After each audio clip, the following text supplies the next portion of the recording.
तो आज का मार्केट आप लोगों के लिए कैसा रहा? आई होप सभी लोगों के लिए अच्छा रहा होगा आज का मार्केट।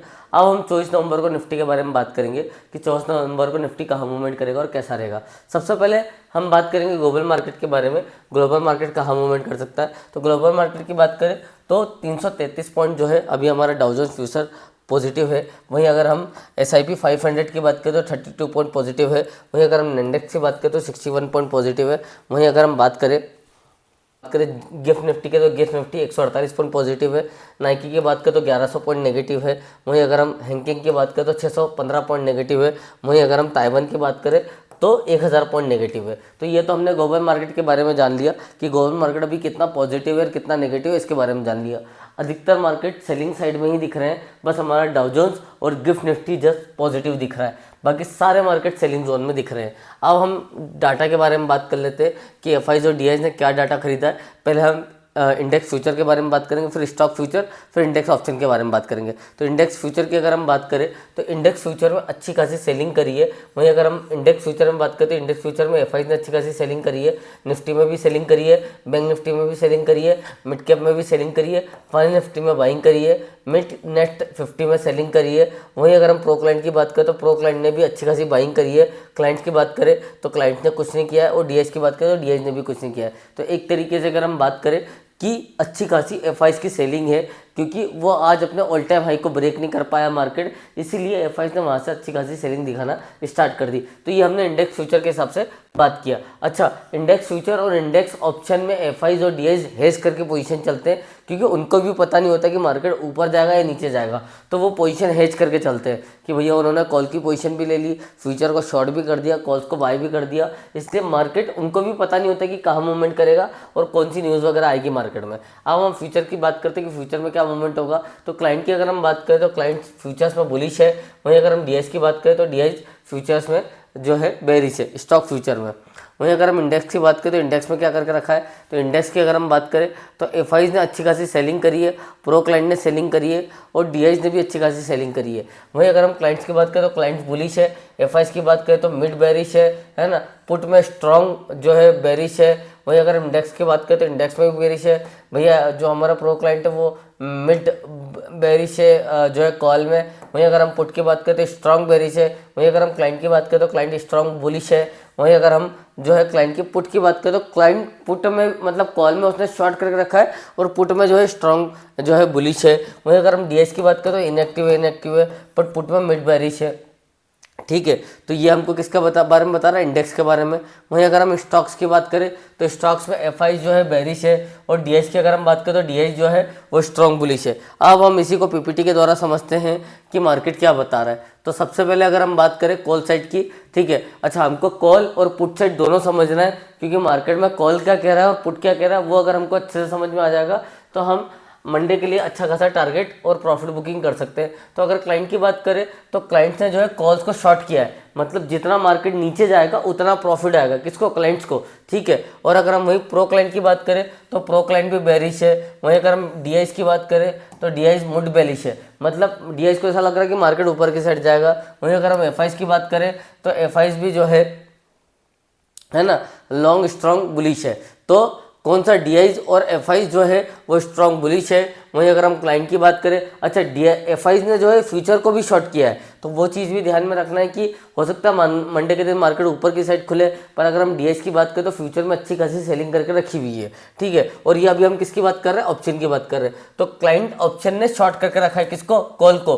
वहीं अगर हम प्रो क्लाइंट की बात करें तो प्रो क्लाइंट ने भी शॉर्ट करके रखा है। वहीं अगर हम डीएच और एफआईज की बात करें तो एफआईज ने बुलिश करके रखा है, मतलब सीधा से इससे सिंपल है कि मंडे मार्केट बुलिश खुलता हुआ दिख रहा है। अब हम पुट साइड बात करते हैं। पुट साइड ने क्लाइंट ने क्या करके रखा है कि शॉर्ट बुलिश है ना, तो मतलब ये एग्जांपल समझो कि क्लाइंट ने क्या करा, पुट को शॉर्ट किया, मतलब प्रीमियम जितना नीचे जाएगा, मार्केट जितना नीचे जाएगा उतना क्लाइंट्स को क्या आएगा, पुट में प्रॉफिट आएगा। वहीं अगर हम डीएच की बात करें तो लॉन्ग जो है बेरिश है। वहीं अगर हम एफआईज की बात करें तो लॉन्ग स्ट्रॉन्ग बेरिश है। वहीं अगर हम प्रो क्लाइंट की बात करें तो लॉन्ग स्ट्रॉन्ग बेरिश है। अच्छा, ये जो डीआईज एफआईज और प्रो क्लाइंट होते हैं, अच्छा इनको भी पता नहीं होता कि मार्केट कहाँ जाएगा, ऊपर जाएगा या नीचे जाएगा, तो ये क्या करते हैं, पोजीशन को हेज करके चलते हैं कि भैया मैंने कुछ पोजीशन फ्यूचर में भी लगा दी, कुछ पोजीशन ऑप्शन में भी लगा दी।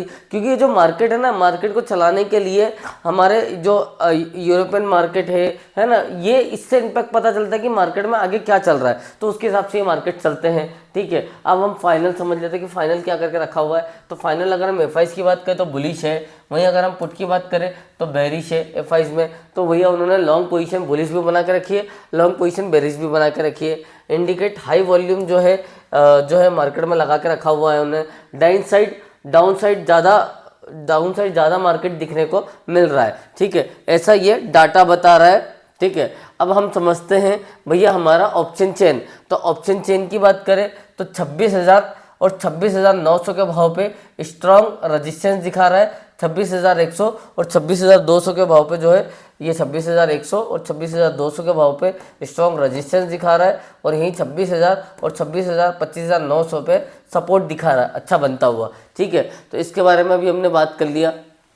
अब हम आओ किसके बारे में बात कर लेते हैं, हमारे जो है पीसीआर के बारे में। अच्छा, पीसीआर जब 80 पैसे से लगा के 90 पैसे या 1 रुपीज़ के आसपास होता है ना, तब अच्छा खासा बुलिश होता है। पर जैसे ही वो 1 रुपीज़ के ऊपर होता है तो अच्छा खासा बेरिश होता है। तो वहीं अगर हम पीसीआर की बात करें तो पीसीआर अभी हमको दिखा रहा 0.167, मतलब यहाँ पर मार्केट जो है बहुत महंगा हो चुका है। क्या हो चुका है? महंगा हो चुका है। मतलब अगर मंडे मार्केट प्लस में खुला तो ये जो 0.1 दिख रहा है, ठीक है, 0.1 दिख रहा है, ये हो जाएगा 20 पैसे के आसपास। मतलब ये 20 पैसे, मतलब मार्केट यहाँ महंगा हो चुका है। मतलब अगर मान के चलो मंडे मार्केट ओपन थोड़ा सा ऊपर ओपन होता है तो वहाँ से अच्छा खासा सेलिंग प्रेशर अपने को देखने को मिल सकता है। ये किसके हिसाब से बात कर लिया हमने भैया? हमारे पीसीआर के हिसाब से। तो अभी पीसीआर बहुत महंगा है ऐसा मार्केट बता रहा है। अब हम समझते हैं हमारे चार्ट पे कि निफ्टी का चार्ट क्या कह रहा है और ये क्या लेवल्स बता रहा है हमको मार्केट में।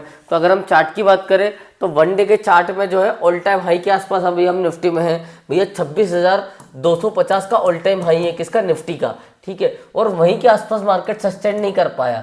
ठीक है, और नीचे उसने उतारना चालू कर दिया। तो ये तो अभी हम 1 डे के हिसाब से समझ रहे हैं। अब उसको हम 1 आवर के टाइम फ्रेम में लेके आते हैं और समझते कि क्या मार्केट में हमारे सपोर्ट और रेजिस्टेंस बनेंगे। तो सबसे पहले अच्छा, ये जो हमारा जो अभी आज का मार्केट क्लोजिंग है ना, ये हमारा 3 दिन का मार्केट है। कितने दिन का? 3 दिन का। तो ये हमारा सपोर्ट क्या बन गया? ये हमारा सपोर्ट बन गया 26,063 रुपये के भाव पे। अच्छा, अभी आपने जब भी मार्केट सस्टेन करते हुए देखा होगा तो 26,063 रुपये के भाव पे सस्टेन करते हुए देखा होगा।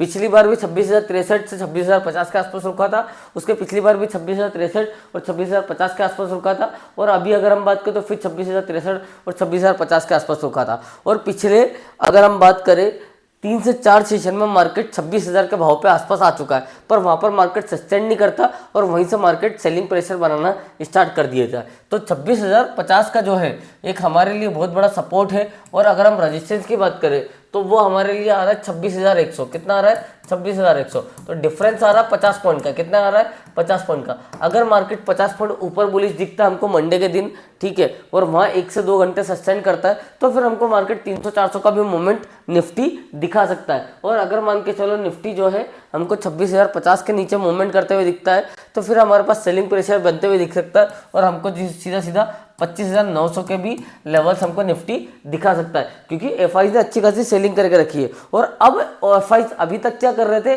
डीआईज और प्रो क्लाइंट ही सेलिंग कर रहे थे। अब ऑप्शन में जो है एफआईज भी सेलिंग करने में उतरा है। अगर आप डाटा जाके पढ़ोगे गूगल पे तो अब ऑप्शन में एफआईज ने भी सेलिंग करना स्टार्ट की है। तो अच्छी खासी यहाँ से सेलिंग आएगी मार्केट में। अब हम समझते हैं कि सिको इंडिकेटर क्या बता रहा है और उसके क्या लेवल्स बता रहा है वो। ठीक है, सिको इंडिकेटर के हिसाब से लेवल समझ लेते हैं। सिको इंडिकेटर क्या बता रहा है? तो ये एक एल्गोरिथम सॉफ्टवेयर है जो कि हमको लाइव मार्केट में बाय और सेल का सिग्नल प्रोवाइड करता है। साथ ही साथ ये गाइड करता है कि कहाँ हमें एंट्री लेना है, कहाँ हमें एग्जिट करना है, कितने रुपए के भाव पे हमें बाय करना है, कितने रुपए के भाव पे एग्जिट करना है, क्या एंट्री होगी, क्या एग्जिट होगी, क्या स्टॉप लॉस होगा, क्या टारगेट होगा। तो एक ये एल्गोरिथम इंडिकेटर है जो कि हमको लाइव मार्केट में बाय और सेल का सिग्नल प्रोवाइड करता है। साथ ही साथ ये गाइड करता है कि कब हमें बाय करना है, कब हमें सेल करना है। अब ये क्या बोल रहा है कि भैया आप एक काम करो, देखो ये स्टॉप लॉस दे रहा है 26,150 का। 26,150 का तो एसएल हो गया हमारा। मतलब अगर निफ्टी 26,150 के ऊपर निकलता है तो निफ्टी जो है एक तरीके से बुलिश हो जाएगा और वो 300-400 के लेवल को भी टच करते हुए हमको दिखाई देगा। और अगर हम नीचे की बात करें तो 26,087 रुपये से ये सेल दे रहा है। ठीक है, पहला टारगेट दे रहा है 25,973 रुपये का, है ना। मतलब जहाँ से सेल दे रहा है वहाँ से ये मान के चलो कि कम से कम 100 पॉइंट नीचे का लेवल दे रहा है। बात करें 25,973 और 25,883 और 25,687 तक का इसका थर्ड टारगेट प्रोवाइड कर रहा है। साथ ही साथ हमको ट्रेलिंग स्टॉप लॉस प्रोवाइड करता है जो भी चल रहा है 26,150 के आसपास। ये भी हम जो देख रहे हैं ये 1 आवर के टाइम फ्रेम के हिसाब से देख रहे हैं। अगर इसी को हम 45 मिनट के हिसाब से करेंगे तो 45 मिनट के हिसाब से भी हमको सेलिंग के लेवल प्रोवाइड कर देगा। तो ये हर टाइम फ्रेम के हिसाब से हमको लेवल्स प्रोवाइड करता है, चाहे वो इंट्राडे हो, पोजिशनल हो या जो है स्कैल्पिंग हो, है ना। पोजिशनल बहुत सारे लोग पोजिशनल ट्रेडिंग करते हैं, बहुत सारे स्कैल्पिंग करते हैं, बहुत सारे इंट्राडे करते हैं। अभी क्या बोल रहे हैं कि भैया 26,119 रुपए से सेल करो मुझे। पहला टारगेट 26,027 का, दूसरा टारगेट 25,923 का, तीसरा टारगेट 26,797 का। तो ये 3 टारगेट प्रोवाइड कर रहा है। स्टॉप लॉस का दे रहा है, वो पहले स्टॉप लॉस 210 का दे रहा था जो कि अब ट्रेल होके 26,150 के आसपास आ गया। वहीं अगर मैं इसमें 30 मिनट के हिसाब से बात करूं तो 30 मिनट के हिसाब से क्या लेवल दे रहा है कि भैया आप 26,131 रुपए के भाव से सेल करो। 26,048 फर्स्ट टारगेट, है ना। दूसरा टारगेट 26,953, तीसरा टारगेट 25,839, ठीक है। और अगर इसी को मैं 15 मिनट के हिसाब से करता हूँ तो 15 मिनट के हिसाब से क्या लेवल दे रहा है मुझे कि भैया आप एक काम करो 26,070 रुपए से। अच्छा, है ना। ये अलग अलग 5 मिनट में पहले एंट्री आ जाएगी, फिर 15 मिनट में आएगी, फिर वो जो है 30 मिनट्स में आएगी, फिर 45 मिनट्स में आएगी और फिर 1 आवर में आएगी। तो सबसे पहले 5 मिनट में एंट्री आएगी। तो ये 5 मिनट में एंट्री में क्या बता रहा है कि भैया 26,070 रुपए साथ सेल करो।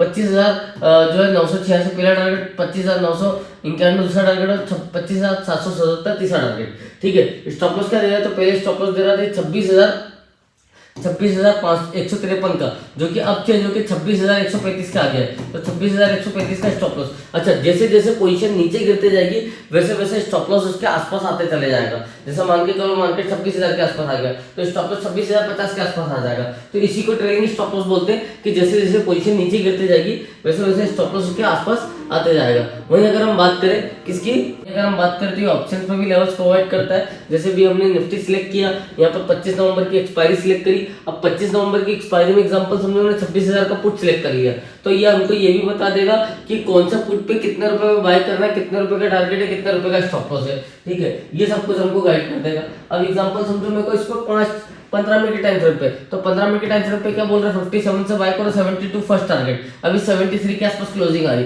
57 से बाय करो 72 फर्स्ट टारगेट, 89 सेकंड टारगेट और थर्ड टारगेट 106 रुपए का और स्टॉप लॉस 42 रुपए का। तो इस तरीके से 57 रुपए से बाय लेके ये स्टॉप लॉस भी जो है हमको 42 रुपए का प्रोवाइड करता है। तो ये जो है ऑप्शंस में भी हमको लेवल प्रोवाइड करता है कि कौन से स्ट्राइक प्राइस में आपको कब बाय करना चाहिए, कहां पर एंट्री करना चाहिए, कहां पर आपको टारगेट लगाना चाहिए, कहां पर स्टॉप लॉस लगाना चाहिए। जैसे मान के चलो भैया मैं यहाँ पर एग्जांपल समझो 26,100 का पुट बाय कर लेता हूँ तो अब यहाँ पर हमको लेवल्स अलग दे देगा कि भैया आप 115 पहला टारगेट है, दूसरा टारगेट 139 है, तीसरा टारगेट 164 है ना। स्टॉप लॉस जो है अब 72 रुपए का आ गया, मतलब 93 रुपए से बाइंग करके और 72 का स्टॉप लॉस देके और पहला टारगेट भी इसमें भी डन कर दिया। तो इस तरीके से हमको लाइव मार्केट में चाहे वो इक्विटी हो, कमोडिटी हो, ऑप्शन हो, फ्यूचर हो, करेंसी हो, फॉरेक्स हो, सभी में हमको लाइव मार्केट में लेवल्स प्रोवाइड करता है। और साथ ही साथ ये गाइड करता है कि कहाँ में बाय करना है, कहाँ में सेल करना है, कितने रुपए पे एंट्री करना है, कितने रुपए पे एग्जिट करना है। अगर आप फॉरेक्स ट्रेडर हो या इंट्रा ट्रेडर हो या आप चाहे फ्यूचर में करते हो या स्टॉक ऑप्शन में करते हो